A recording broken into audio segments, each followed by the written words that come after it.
Good evening, everyone, and welcome to Talk with the Titans, live from London, UK, all the way to the US of A and worldwide. I'm your host, Kalam L, and this is Talk with the Titans. On tonight's show, we've got the young phenom in the building, Brother Polight himself. Peace to the king. Peace, peace. Peace. And you know what? You've got a jam-packed show in store for us. I know you got a presentation to do with decoding the Kemetic sciences and also debunking the Hebrew myth strategies. So could you just give us a quick overview of what you've actually got in store for us today? I'm pretty much in the flow of things. I just want to talk about strategy. I want to talk about methodology and what I expect to get from my opponent, Rabbi Harry Rozenberg, who is definitely qualified as far as putting up a real good fight and a real good argument. I believe that he's going to do a real great job, and he's going to challenge me to do a better job than the likes of which I've been doing per my last several debates. So I'm looking forward to it.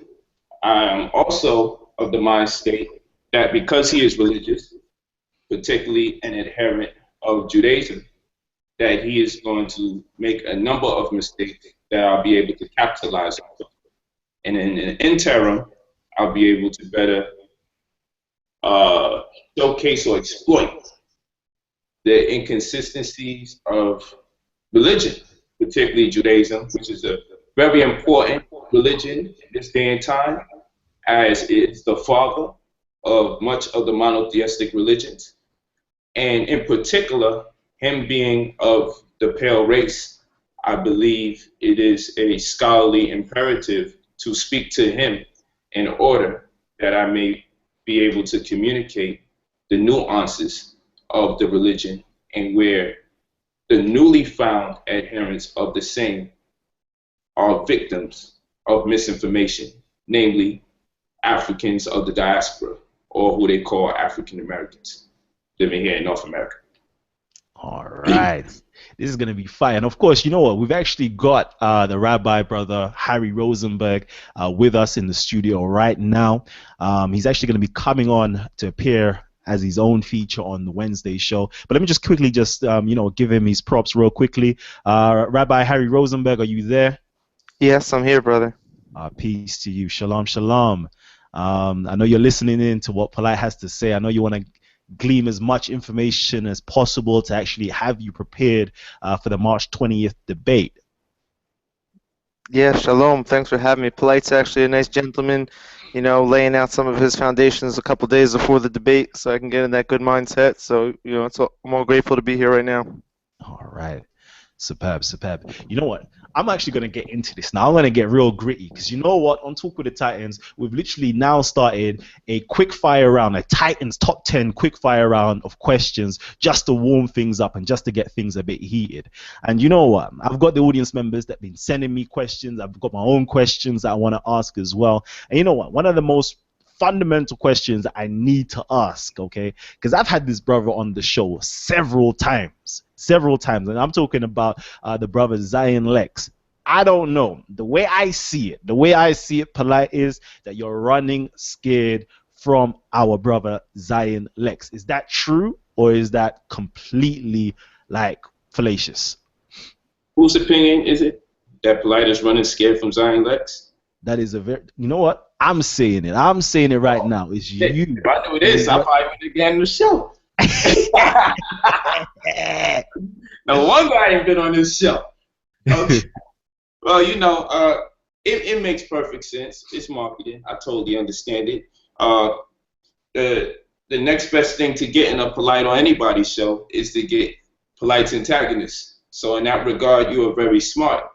It's unfortunate that the people that get used in these scenarios actually buy into the idea that people give them as much as credibility as they really think they have. I say that to say that I appreciate brother Zion Lexx. He's definitely a brother. He's definitely my brother. At this point in time, I've lost favor with me. At this point in time, I got a lot of love for the brother. Unfortunately, he hates me. And once a person stipulates that they hate me and actually convince me that that's true, then the last thing I should be doing is having or engaging in what purports to be a scholarly diatribe, because the emotions would be displaced. I have a zealousness for scholarship. And yeah, we may have an ad hominem here and there. However, I never have the intention to go into any forum and really try to degrade my brother or sister. Debating demands a certain level of zealousness and tough skin, undoubtedly. But if I get the slightest intimation that a person actually hates me as a human being to the extent that they're not really interested in the information, then I have to be reluctant to participate in that type of dialogue, because I grow from one year to the next. I can't and I shouldn't speak for everybody else that has done debates with me, going against me. What everyone can say, whether they like me or not, is from one year to the next, I'm always growing. I'm always progressing. I'm going to make errors in the interim of my growth like any other human would. I'm not without fault, okay? I can be reprimanded, all right? So these things are true. However, if you look at everybody that I've ever debated and you take my first debate on into today, I have to demonstrate growth. So the reason why I've lost interest in debating with Brother Zion Lexx is because of a lack of growth that it would show in me having a conversation like that with one of my brothers. I've been there doing debates with people where it sufficed for us to express our dissenting views about each other by way of vulgarity, and even incriminating ourselves to the point of sounding like we may even violently engage each other. I've been there before, all right? So from one year to the next, I can't have a repeat year. I can't have a year where you say he's still on the same thing. It's okay when I first debate and it's that turmoil. It's okay when I first debated Seti and it looks like we're about to get into a physical altercation. That's all right, because it's growth. We're both learning. He's my senior by like 10, 11 years. I'm 10 years, 11 years younger than that black man. I was growing and I was learning. Then when I get into the debate with Tazaryach and he says, look at Polight. Don't look like you just fuck him up. I understand his frustration because I'm teaching about his religion and he feels like I'm attacking it. And I do understand that no matter how much people say they believe in God, if they're not conveying their message to the point where they feel people are siding with their viewpoint, they then take matters into their own hands and void themselves of what they purported to be in actuality, that is God. I see it all the time. I see it all the time. People say they believe in God until I'm more influential, till I have more views than they do. Then they put matters into their own hands, call me names, wish for my death, say that I'm an enemy of the Most High. How can I be an enemy of a Most High? I don't got shit compared to no Most High. I didn't create the sun, the moon, the stars, or the scriptures. I'm not responsible for you breathing, living, or dying. How can I be an enemy of someone that you contend is responsible for all those things? You see? So people put matters into their own hands when they are lost for words in a diatribe about their God. So I've been there before. So I understand it when the brother said, don't look like you just fuck him up. That's frustration of getting your ass beat scholastically, because my man Tazaryach comes to a debate about plagiarism and never once mentioned the date. Never once mentioned the date. Now, I can keep taking on these kind of debates. And Zion did a debate with Shaka about plagiarism. And did he once mention any dates? No. I have no business in the ring with someone who can make that kind of error. Everyone makes mistakes. We can scholarly make a mistake. We can reference somebody who doesn't have the oldest reference or the newest and most revised information. That can happen to anybody. But I'm not going into a conversation that demands or warrants chronology without any dates. What that does for my brand is lower my stock. So where it's easier for someone to say, you scared to fight me. We seen Mayweather. I'm not saying I'm Mayweather. I'm a huge supporter of him. But I'm not saying I'm Mayweather. But if a brother from Brownsville, Brooklyn, gets word out on the streets that he has a strong right hook and he can knock people out, does a Mayweather, who's at the height of his professional sport level and genre, does he now come downstairs because of the rumor that he's scared to fight the brother from the streets from Brownsville, Brooklyn, who has a strong left hook? Hell no, he's not obligated to fight a guy from the street with a strong left hook who's knocking everybody out in exhibitions. It doesn't make sense on so many different levels. It doesn't make sense money-wise. It doesn't make sense socially. It doesn't make sense on so many different levels that he would be diminishing his brand if he were to share a stage with someone under those pretenses. So I'm not saying that Zion is not intelligent and everybody's entitled to mistakes. I'm certainly going to make a lot of mistakes too. But I'm not compelled to disrespect that brother's life, his family, his whatever he does, wherever he works at. I'm not interested in that. I'm interested in the information, and I believe that when he grows frustrated with the information, he takes things places that me personally, I would be wrong to have a conversation with him, knowing my personality, knowing my mentality, knowing my attitude. I'm in a growth period in my life. So when I have these kind of debates with Ali Muhammad, and Ali Muhammad has to show men twerking on video, almost every debate I've done, black men have felt the necessity to show a man putting his penis in another man, two men kissing each other, videos of men shaking their behinds. It doesn't matter if the question is the black woman is God, we're going to see two men having sex with each other. It doesn't matter if we become our own worst enemy or if the white man is the devil, we're going to see two men engaging each other sexually. It doesn't matter if the Bible's plagiarized. We're going to see two men engaging each other sexually. It doesn't matter if we're studying the historical origins of Islam. We're going to see grown black men twerking. You see, like, so what I'm saying is, for people that say, you're scared to take this one, you're scared to take that one, I'm scared of the immaturity. I'm tired of people trying to use shock value when they run out of information. It's okay if you employ some shock value and corroborate the testimony that you're driving home with the value that you're trying to shock or bring people into.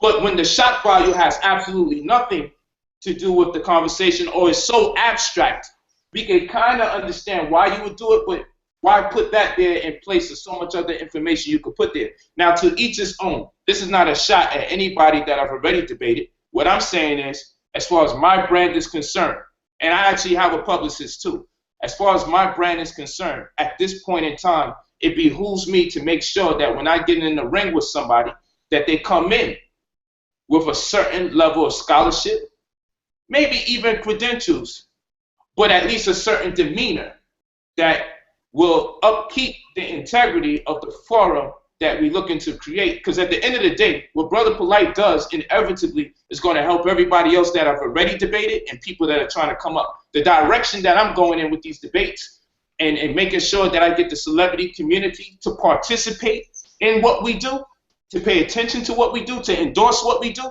is to create a larger platform so vendors can make more money, to create a larger platform so brothers and sisters could be encouraged to maybe even make a business out of teaching. I mean, the public school system's getting all the money for teaching. Why can't debaters and lecturers get money for teaching? So I have a plan and I have a vision to create an enterprise around what I do where other people could come in and they can benefit. So now we've created another amount or different types of jobs. And in creating another set of jobs for the community, they have an alternative to not work 9 to 5 for people. What can be better than creating sport out of scholarship where people can start studying to get paid for a living, and in doing so, it becomes an instance of reciprocity where it's mutually beneficial for both parties. One party gets patronized in exchange for information that will edify the people. That's my intention around all these things. Okay, so with my brother, he may not see the bigger picture, he may not see the bigger goal. I take nothing from him. I believe he's very intelligent. I believe he's one of the most brilliant brothers out there in his community. I give that brother a great deal of respect. I don't want to disrespect him at all. I hope he's not offended by whatever I say. I'm entitled to my opinion, and I could be absolutely wrong.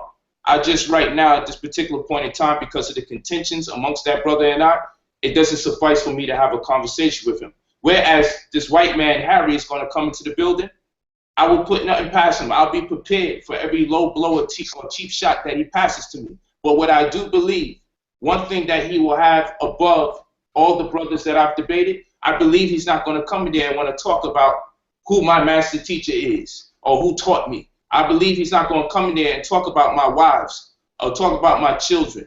I believe when he goes in there that he's not going to show homosexual pictures of a man putting a penis in another man's butt, a black man at that, putting a penis in another black man's behind. I believe he's not going to show a video of black men shaking their behinds to prove his point. I believe, as much as we say about the white race, that he's going to come in with more scholarship than I ever dealt with in my community. I believe that the men that I've been debating in the community are so overwhelmed by my personality that they are so distracted with my personality, my character, that they can't stay focused on the information. So what I wanted to do is go outside, because eventually you want to play into the level of your competition. If it's a mud fight, I ain't going to have nobody throw no mud in my eye, and I'm not going to go back in. That's only going to last for so long. I could turn the other cheek for a while, but it's only going to last for so long.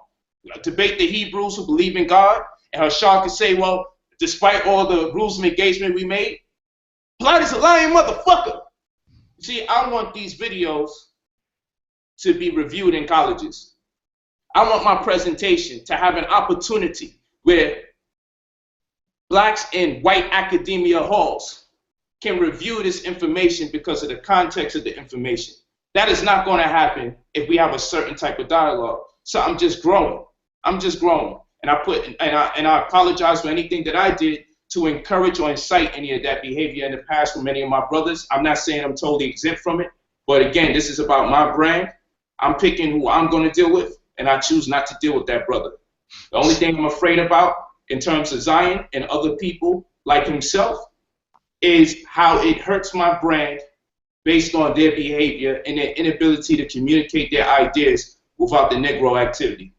As far as information is concerned, I have the utmost confidence in who and what I am and my ability to articulate myself and convey a message. No one's better than me when it comes to this.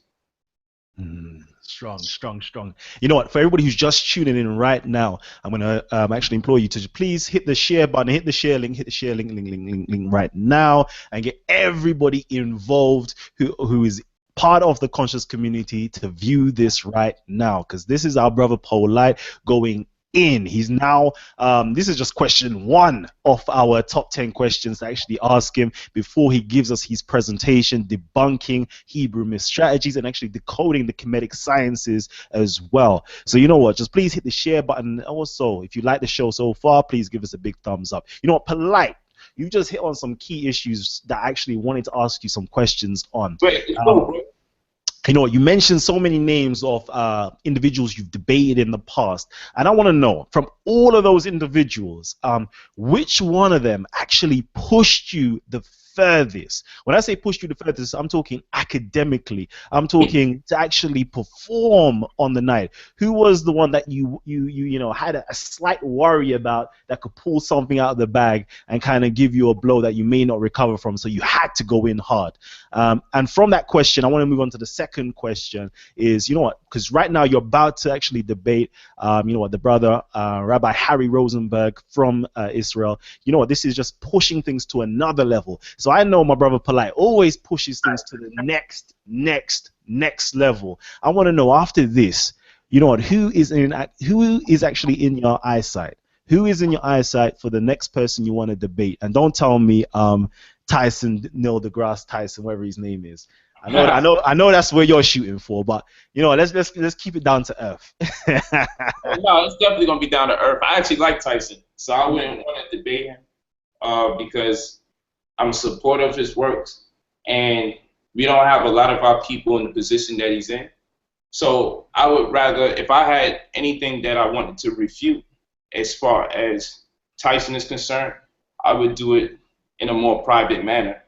in a scholarly manner at that. I would actually draw up works, and I would send him the instrument via email correspondence in hopes that he would respond to it. Should I ever feel like I need to communicate the indifference in conversation or scholarship, because we need more of our people in those fields. So I don't want to be part of turning people from that field, him being credentialed, me being non-credentialed. It's an imperative, scholarly wise, to keep people like that in there. And if he's wrong about something, he have to be so wrong, so blatantly disrespectful to our race for me to come out and say, let's get him. I don't sense that from him. So I would never, as it stands right now, until things can change, I have no interest in refuting any claims from any brothers that are in pivotal positions of influence in academia, especially when it comes to science and mathematics. I wouldn't dare do it, not because of an insecurity that lies within myself, but because of my Pan-Africanistic value system and worldview. As far as who may have pushed me or worried me the most, I tell you, it's a combination. And you may say this is a horrible answer, and other people may say I'm full of it. But the person that gives me the most problem in any debate is myself. And the reason why I say that is because it's perception. You know, I believed I was going to have to be very entertaining when I dealt with Brother Seti, because I know he has quite a bit of personality. I believe personally, scholarship-wise, I had no problem submitting my claims. I had no problem using references. When I debated the brother, I remember he put up statistics and never gave us a reference for where the statistics came from. He showed the woman drinking out of the toilet, and he blamed the white man for it. You know, so, and people say, oh, he's throwing shots at Seti. No, I'm telling the truth. We could review the tapes. I have an excellent memory. So a woman on her knees drinking out of the toilet, and he was building up to explain how the white man's the devil, and I understand where he's coming from. The homosexual pictures, over 20 minutes of talking about Dr. York to take away credibility from me in the first round. I understand it's people's right to draw up their scheme and how they want to present the information. So I'm not trying to disrespect the brother. I'm saying that when I put up some numbers, I gave you a reference for where the numbers come from. I don't just put numbers up on a slide, break it down and walk away. And I'm like, and then at that point I realized what I have to do for debates. I have to inform the crowd of what they need to look for, because the demographic that we're catering to when it comes to debates do not have a high cognition of scholarship. So we may not know what to look for. It may take several debates before people start getting a sense for what they should be listening for and what they should be looking for, or having certain expectations from the presenters. Okay, so we don't know what the expectation should be per a person's dissertation. Then we are at loss. Everyone lost the debate. You understand what I'm saying? So I learned to educate more during the debate about what a person should look for while I'm presenting at the same time. And that's a twofold problem, you know, but it's a problem. It's a task, a twofold task, but it has to be done for the purposes of making sure our people are not miseducated in the future. Seti did an amazing job at that, I would like to say. So with him, I said to myself, he's a general, so I have to assert myself aggressively. So I created this whole thing in my head. Like, and then Seti and I was going through a lot of violent conversations, you know, previous. We was just really meeting each other. That was my first debate. And so I believed that I had to make sure I asserted myself, because there were people on the other side saying he's coming with 20 people for me. They just got off the plane. 15 people just got off the plane with Seti. And then when I came to the debate, I had all these goons with me, and the brother only had 2 people with him. And you know, he's a general, so, but I always come prepared. So I said, no one going to strong arm me. I knew the scholarship was in place, but the way things were manufactured, people were trying to give me the impression that the brother was coming to physically engage me. And I wasn't willing to cancel the debate because of those kind of speculations. I'm like, the information must go out. I'm just going to be suited and booted and ready. And when I came in, I was over-prepared for Ali Muhammad. And this goes into me being my biggest problem, perception. I believe because of the pride and even on many instances, in my opinion, the self-appointment of Ali Muhammad, I believed he had enough respect for me as I had enough respect for him, that he was going to come with some heavy scholarship. He was making some claims like he's going to show the Bible was before the Quran, and he was saying a lot of stuff. And I was like this, there's no way in hell this man is going to keep saying this stuff and show up and don't mention it at all. I didn't believe he's going to do that. So I said to myself, he pushed me because I know Ali is intelligent. Contrary to what some people are saying about him, I believe he's very intelligent. And I believed he was going to be my toughest battle. I believe that. So when I went in there, I said to myself, I'm ready. And if people only saw, I got to do a class one day where I show you what I have in store for people if they don't pull the nigga activity and all the other craziness. Because I'm ready to go up whatever level I got to go to. If you are willing to go through a condensed theme of scholarship, I got that ready for you. If you're going to spread it out a little bit and engage the crowd, I got something ready for you. You're not going to engage them better than I do. You're not going to teach better than I do. Your vernacular is not going to be better than mine. I'm going to make sure I'm always right there. You feel me? I always have 3-4 different types of presentations ready at my disposal. I don't play. I'm presenting like I got 4 different types of the person I'm going to deal with. Ali Muhammad the aggressor, Ali Muhammad the scholar, Ali Muhammad the scientist, Ali Muhammad the guy who impels the crowd to walk with him through his presentation. Whoever it is, I'm always ready. So when I got into there, I believe that, again, I was over-prepared. Whatever I was expecting from Ali Muhammad, and I'm not saying he did a bad job, whatever I was expecting from him, he didn't give me. So I was looking at my material like, shit, I'm overly prepared. That's how I felt personally, and that's not no offense to him. With Malik Zulu Shabazz, with the kill the babies rhetoric, and he's an attorney. I'm thinking he's not going to still, I thought he was trying to put me to sleep when he was promoting and still talking kill the babies and everything. I didn't know he was going to come in there as an attorney and give us very little legal information. This is not me disrespecting the brother. I hope the brothers don't get all scary and upset. And we can review the tapes. When I did the Malik Zulu Shabazz debate, I thought we was going to have to battle back and forth with case law. I thought he was going to pull some shit out and make me look real suspect. And I was going to have to fight because I'm saying this man is an attorney. He's done seen different things that we may have never been privy to, granted his field of profession. So when I got in there and he's pulling up the Black Power chants and we should stay in the hood, don't move out the hood, and, you know, I drive a Benz and, you know, kill the babies, it wasn't what I expected. So I realized I was overly prepared. I scrapped some of that information. I scrapped some of it. And I said, oh, I see what this is. We're going to appeal to the crowd. I'm with you. But I said I'm going to make sure I give more legal information than he does, because that was strategy. I'm going to make sure I give him more legal information than he presents. And that was already done from the time it started. And I'm going to appeal to the people better than he does, if that's what he's looking to do. And I realized, in my opinion, he was more focused on appealing to the people than educating them about law. I thought we was going to go into law. He took the debate because he told me he believed Seti lost and he wanted to redeem. I'm paraphrasing, so he didn't use the word redeem. He took the debate because he felt Seti lost. That's exactly what he said, so Sanetta would tell you. He said he felt Seti didn't articulate Pan-Africanism in a way that could assert in people's minds that Seti won the debate. So he wanted to rename the debate the same thing Seti and I did, and I said I didn't want to undermine Seti, nor did I want it to come off redundant. So we came up with sovereignty and white supremacy, so he could revisit some of those themes while we could still engage the people with a different context, which would have been law. So we did that debate.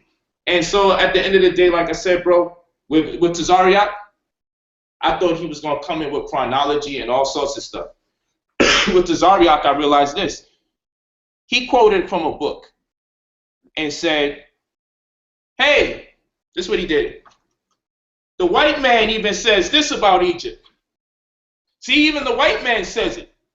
So at this point, I'm saying it's the white man God. And the reason why I'm asking this is because, generally speaking, when you reference material, you don't reference it because the person is black or white.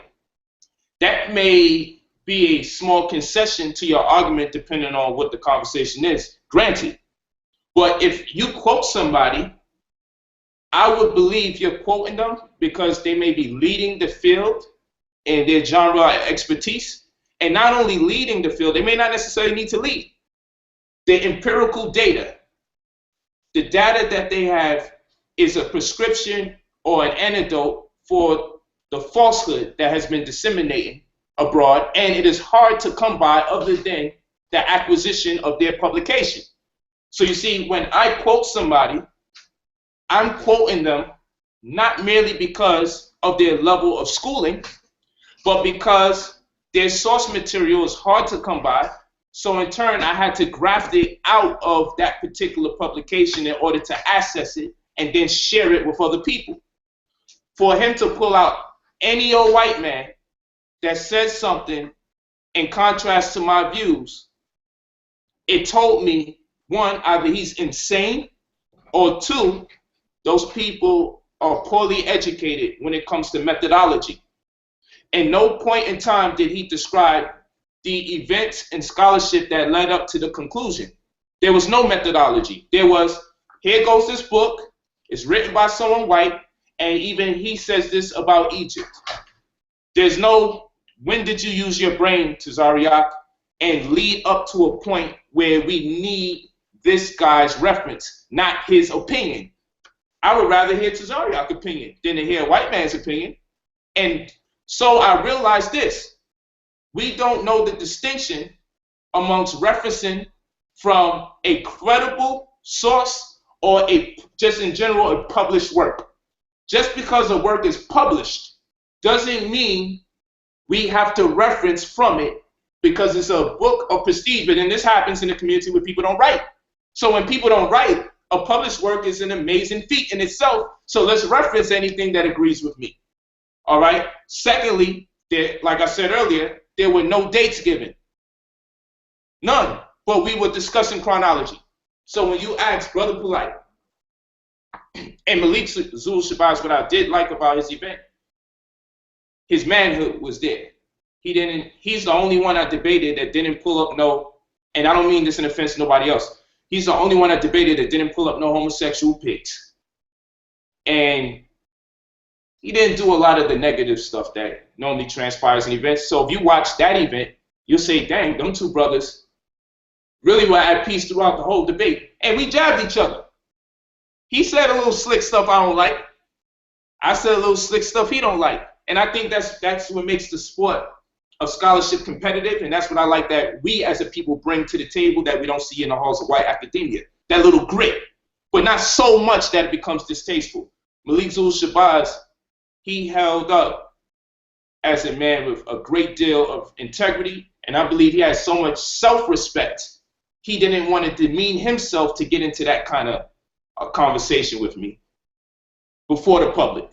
And I really greatly respect him for having that conversation, whether he feels he won or he lost. So, as I said, my biggest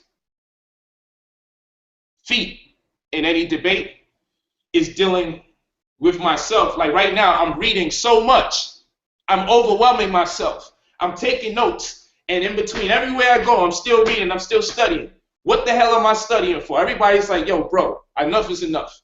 I got my brother right over here. He'd tell you hours throughout the day, all I'm doing is reading and studying. He said, bro, you know you ain't going to be able to put all that out. I just got to be prepared for any and everything. So my biggest contender, the person who has me prepared the most is me, because I be molding something in my mind where this person, whatever they think they are, I make them that times 10. Wow. Jeez. All right. You know what? I want to ask you another question. Hold on. I'm here. Feedback. There's certain feedback going on. Hold on. I'm just gonna mute your mic because I think it might be coming from there. Okay. No, it's good. All right. You know what? I want to actually ask you this question, but I'm gonna ask you this question later because you know what? You spoke about you know, the preparation that you go through, and I myself, you know, I was speaking with you and I saw the list of books that you was dropping, and I was there trying to just, you know, in ways they're just trying to pair like, yo, photographic memory, I need that book, I need that book, and I need that book. So I can testify, you know what? I can actually testify the lengths you go through in your actual research. And but before I actually go into that question, I need to go into this question right here, because you are literally one of the most brilliant individuals within inside of the conscious community and within, you know what, within humanity, full stop. Whether you love Polight or hate Polight, you have to actually acknowledge the fact that he's definitely a brilliant individual. You know what I'm saying? So, you know, for example, your name Polight. I don't know where it came from or how you acquired your name, but for me, seeing you, you kind of fit that bill perfectly. You're like that star that never sets. You're that star that everybody else kind of rotates around you and gravitated towards you. I want to know, what exactly is it that makes you so motivated when you get up every single day? What is it that makes you motivated to sometimes have like go 3 days without even sleeping? You know what? Spend so many time, so many days, so many hours reading books, writing, authoring over 90 publications. What is that motivating factor inside of you that allows you or propels you to do these things? And also, what is like a morning ritual that you do? Like, what is it that prepares you in the morning for the continuation of the day or to just succeed in life? Okay, that's great. I always take the latter first. I get up in the morning. When I bathe, I have something educational playing. It's normally the book. It's normally the audio rendition to a book. Like right now, I'm revisiting one of R.S. Delubin's books that it's right here. I actually read his book out aloud and recorded it, and then I listened to me reading it. I really like this book a whole lot. It's art. I'm big on art. I love art. You know, anytime people see me in a room, they always think someone else put the art in my room. I'm the one. I put the art in the room. I spend a lot of money on art, and I believe art heightens our IQ, and a big part of the revolution is going to have to take place on an artistic level. You know, people that are ruling the world, they have libraries, they have museums. We have none, really, that we are owning, controlling, or have ambition to create. We've lost the significance for art. We believe everything is predicated upon shooting and bloodshed to get back our position. But the art motivates a people to sustain or elevate their culture by revisiting the motifs that corresponds with the same. So I believe art is very imperative, especially for people that's into Kemetic science. You should know better than to undermine the significance or expedience of art. So I like this book, Symbol Symbolique, and then I also read this joint right here. This joint, I read an entry every day before I get going. This is the Temple of Man, the more expensive version. It's huge. This is also R.S. Delubis. It's 2 books. So I read an entry every day. By entry, I make sure before I start my day, I read at least 30 pages, like 30 push-ups for me. There's no excuses to get through the book thoroughly, because, you know, like I told you, I read every book frontwards, then I read it backwards per chapter. Then I get sticky tags, and, you know, I get like these little sticky tags, and I write a synopsis on each page based on whatever I highlighted. So I read it frontwards, I read it backwards, and then I read all the highlights in my book, and I try to encapsulate what was learned on that page through the space that can feel a small sticky. So my books is filled up. So I start my day off, I get up, when I shower, I'm listening to an audio book. Most times it's my voice reading someone else's material, because I want to hear my voice conveying the message. So if it's a European that wrote it, I just want to protect myself, and I want to hear my words articulated. And then it's easier for me to simulate it. When I go to bed, I play, some of my books is on audio that I read myself. I play my own books, and I go to sleep to it, my economic books. So I sleep on my books because I believe subconsciously I'm retaining the information. I wake up and I listen to audio, normally from my voice, but from other people's books that I read aloud. Then I put on some headphones and I'm listening to something about the universe or the cosmos, and I take a jog. I might hit the gym a little bit for 5-10 minutes, and then I go in the jacuzzi, and I have my iPad, and while I'm in the jacuzzi, I'm reading. This is the start of my day every day. I will not do nothing other than that. I would have to be somewhere like in New York where I don't have a jacuzzi available to miss that part of my regimen. Then my day can start with whatever I got to do, but that is my religion. I believe people should consecrate some time out their day to contribute to themselves, at least for 30 minutes to an hour out the day. Something that when you go to sleep at night, you can honestly say, I did something with the intention to give to me. And this is not monetarily. For me, it's about knowledge. But for other people, it could be exercise. It could be, I'm going to cook me real quality meals every single day.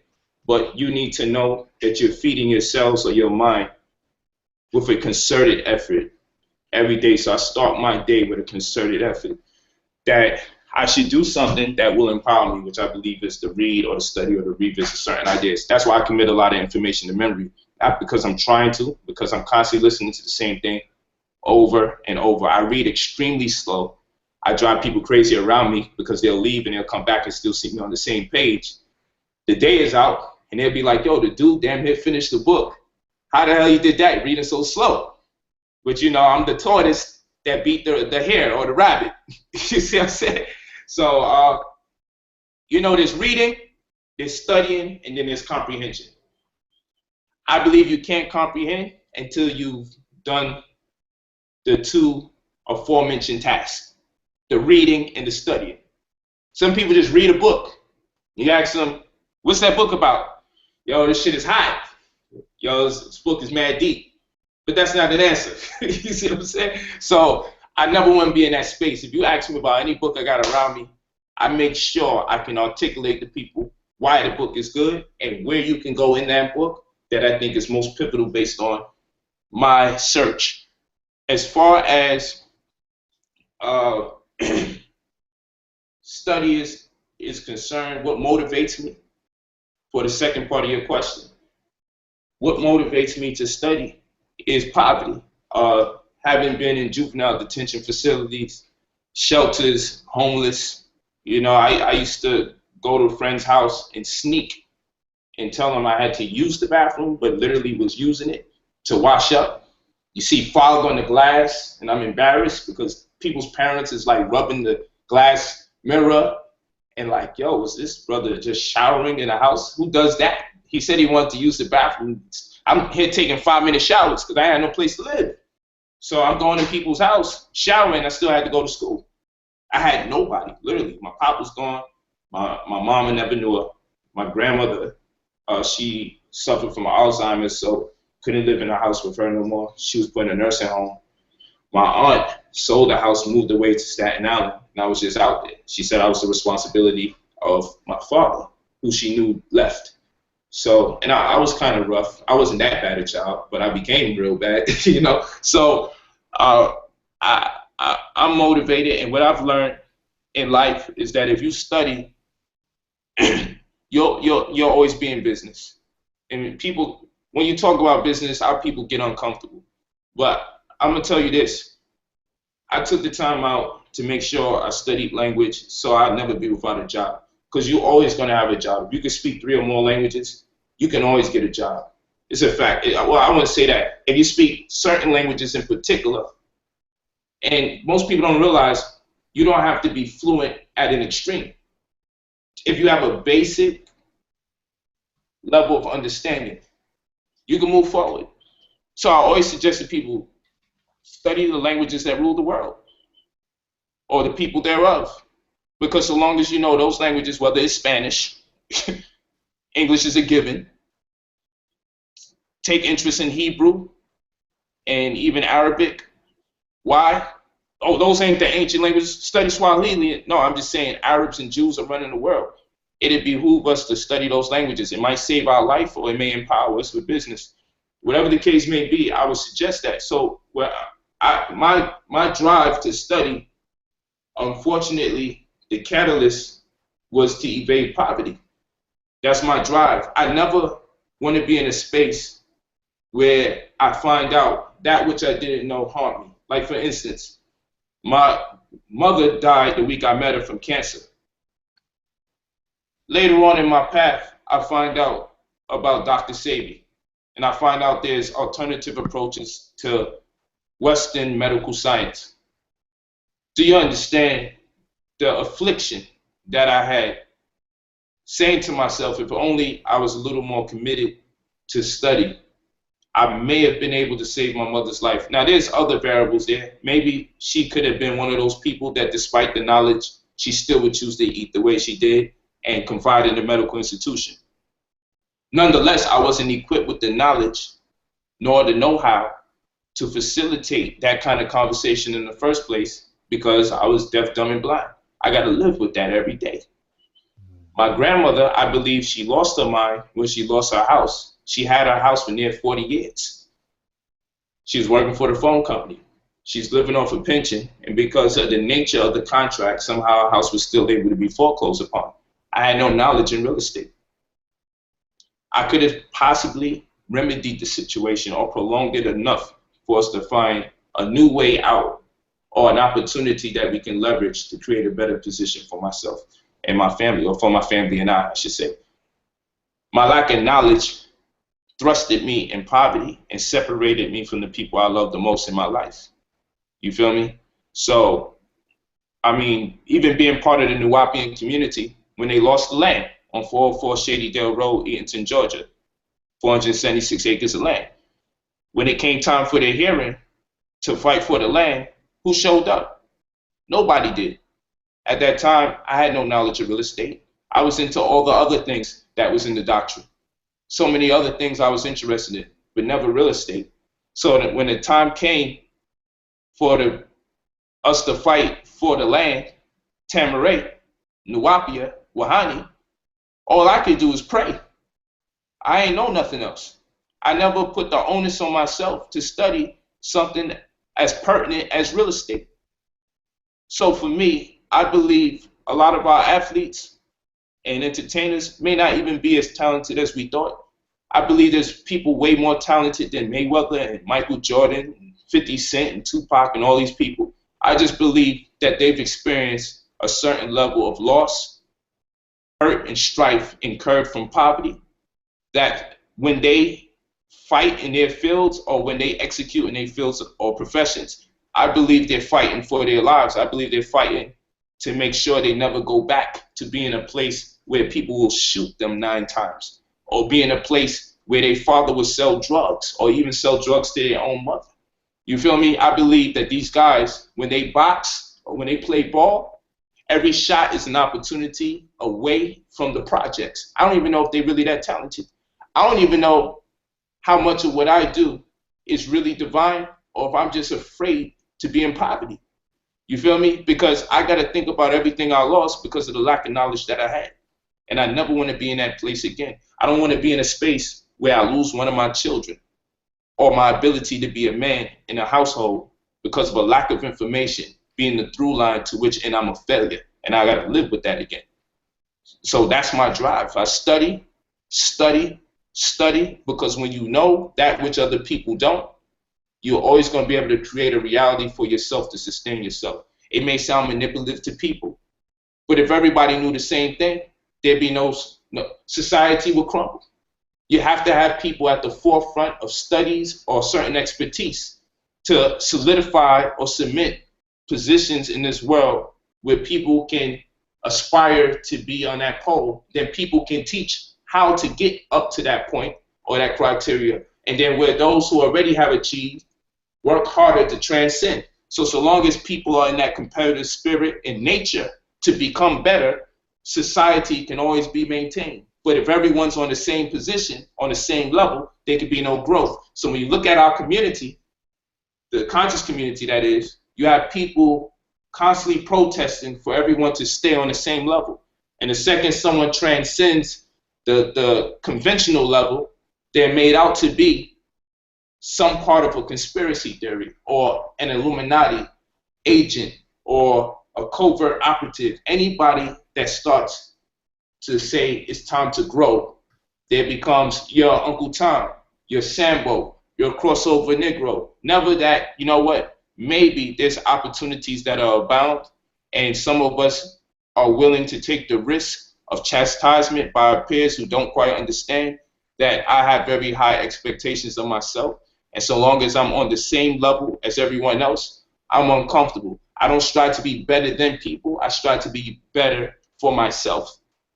I don't strive to be better than. I just want to be better. So when I say I don't want to be on the same level, I'm saying I'm always pushing myself to be better than what I perceive. Because undoubtedly, we slept too long, or we may have ate a meal that we didn't necessarily need to eat, or drink something we didn't necessarily need to drink, and that could have been study time to better ourselves, to perfect our crafts.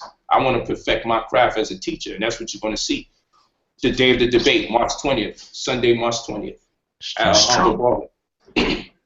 on that note, I'm actually going to answer one of the questions that somebody's asked inside of the YouTube chat comment section. So if you've got any questions that you want to actually ask, I think it's literally just to the right in the YouTube comment section. You can literally ask your questions there. Just tag my name, and I will ask the question live on air right now. And if you're watching the show once it's gone off live, please do leave your comments down below in the comment section as well, and I will sure to pass on the comments to the brother Polight, or you can join the Facebook group Talk with the Titans and ask the brother any questions in there as well. So just leave your comments either on the right or down below. So yeah, one of the questions that was actually asked is, where can we purchase the tickets for the event, for the March 20th event? Hopefully my screen is now sharing to everybody, and yeah, and the event you can literally purchase your tickets on the 2012stores.com. I'll repeat, it's 2012stores.com is where you need to go to purchase your tickets. You just scroll down right here. Obviously, you can peruse the rest of the content that's actually on the website. You can buy your CDs, clothing, DVDs, and everything else to do with health and economics and legal stuff. But yeah, go straight to the ticket section, and we're right here, right down to the bottom right here. You can literally go there and purchase your ticket. I believe it's $30 if you want to come in live and sit down with inside of the Alhambra Ballroom. This is March the 20th. Or you can watch it online live. If you're over here in the UK, or if you're in Israel, or you're in Europe or the rest of Africa, or even in the West Indies and the rest of the Americas, you can go here and purchase your ticket. That's $25, and that is literally a bargain. I believe that's roughly about £15 UK money. So this is a real good deal. And that's it. Literally go there, add to cart, and just go through with your purchase. So if you want to know, that's exactly where you have to go to purchase your tickets. Let's see. Now we've got another question here from my brother, Mr. Riggs, Mr. Terry Riggs. And you know what? A lot of the ISUPK and other people actually say this about you, Polight. So, you know what? This is kind of a segue question. They say that, you know, the Igbos are Hebrews. The Igbos are actually Hebrews.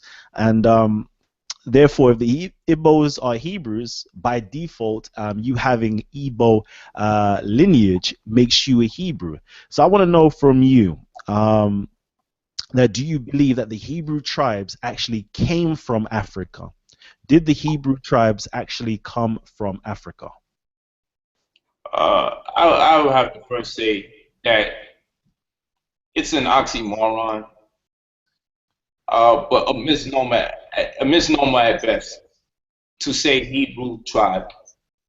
Okay, because what you're doing is you're taking a doctrine that doesn't want to subscribe to an African-centered consciousness, and you're affixing to it a label that suggests the very opposite. So what I would say is I haven't seen any documentation of Hebrew tribes for me to say that I would have been part of one. I believe this is religious zeal that is doing its best to inculcate into our minds that they actually existed. I believe that our people find ourselves in conversations that didn't necessarily include us, but reverse psychology was employed on us as a people, to which end, if you try to shut us away from something, it causes some people to appeal to it in interest. So with that being said, to say it as respectfully as possible, I'm actually flattered at the fact that my brothers would suggest that I would be part of something that they hold dear in their hearts and minds. So I appreciate the fact that they would even contemplate that this brother Polight is a part of our community, whether he realizes it or not. I appreciate that. So in my appreciation, I'm going to do my best not to be offensive to them when I say that I believe that information is completely made up.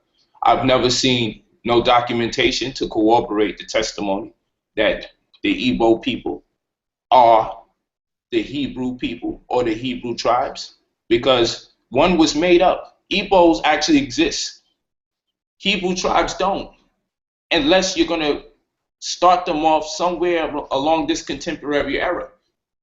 These Hebrews have no documentation of the time they say they existed and be acknowledged by other people as such, or even themselves. They wrote themselves out of history. That's what we would have to believe, and no one writes themselves out of history. But then we get to say, well, God stepped in, punished them, and destroyed the information they would have about themselves, thus rendering people like me to be very suspicious of them. So now it would only take a certain type of individual, a certain special elite group of people who would make subscriptions to this belief because they are God's chosen. Wouldn't we all like to believe that we are special individuals that can adhere to a knowledge that's exclusively designed for us while others can't? It appeals to the ego a great deal. And that's what religion does. It appeals to people's ego. People that are down on their luck. People who lost their house, lost their wife, lost their car, lost their keys. They can all get together and hold hands in the name of religion and appreciate each other's losses. But the beneficiaries now, they create a different doctrine. They grow their wealth and they talk about organizing to the best of their capacity in different communities via what we say or call common customs, which is a calculus system that precipitates culture. Okay, so I'm not sold on the concept of a God interceding or contributing to the mundane clauses in human beings' lives. I haven't seen no proof of it yet, and I'm entitled to not believe it until we get some serious documentation to corroborate such testimonies. So again, I'm flattered at the fact they would consider that I would be part of something that they hold dear to their community and culture. But if they believed what they said about the Igbo people, then they would just pray to the Igbo gods and stop with the Hebrew talk. That's what I believe. They will have multiple gods that they worship, and they will conduct certain sacrifices, and they will call on their deities, and they will write in their script. So I don't get the embrace that the Hebrew community has for an Igbo culture that they don't practice themselves, yet purport to be that is so great. You understand what I'm saying, my brother? Mm-hmm. All right. And for everybody else who's just new or fresh to this channel, I'm actually going to just let you know about Talk with the Titans or Titans TV. So I'm going to actually ask you to please hit the subscribe button down below. In the subscribe button, it'll come take you to this page, and Titans TV is literally the home of the conscious community, home and abroad. We have a lot of conscious lectures, interviews, discussions, and debates. And if you haven't already seen our Speakers Corner, you know what?